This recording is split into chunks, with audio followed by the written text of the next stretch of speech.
大家好，我是超子。正月15看花灯，吃汤圆，炸元宵。那么您知道炸元宵怎么做？外脆里糯，不崩油，不露馅吗？今天我来教你技巧，香甜酥脆，越吃越上瘾。在这里先跟大家科普一下汤圆跟元宵的区别。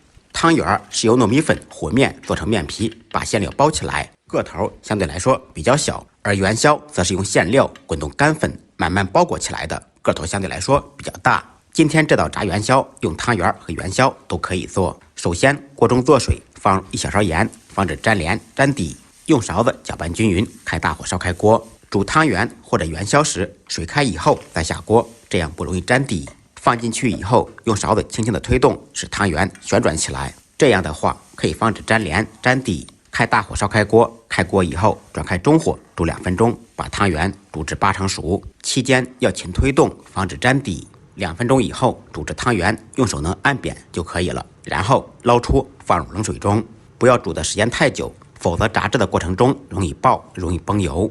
放入冷水中浸泡，可以防止粘连，吃起来口感更筋道。尽凉浸透以后，捞出控干水分备用。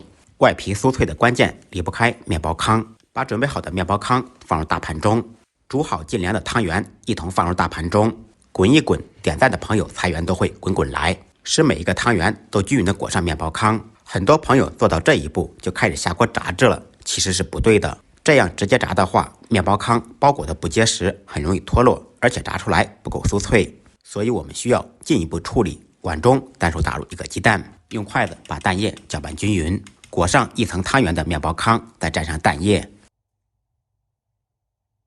第2次在面包糠上滚动，再蘸上1层面包糠。再用我干净的小手来回搓动，把面包糠压实。经过这一步处理以后，面包糠就会牢牢地粘在上面，而且还相当于加了1层保护膜，炸的时候不开裂不崩油。全部处理好以后，起锅倒入98号大豆油，开大火把油温烧至5成热，170度左右。炸元宵对油温要求也是很高的，油温太低会吸油，油温太高会炸裂炸崩。全部下锅以后，家庭小灶开大火在锅中炸约1分钟。如果家里面火比较旺，可以减少炸制的时间。炸至金黄酥脆以后，捞出控油摆入盘中，一道外酥里糯、香甜可口的炸元宵就做好了。学会的同学点完赞，做给您心爱的人吃吧。再忙再累，记得按时吃饭。下期视频见，拜拜。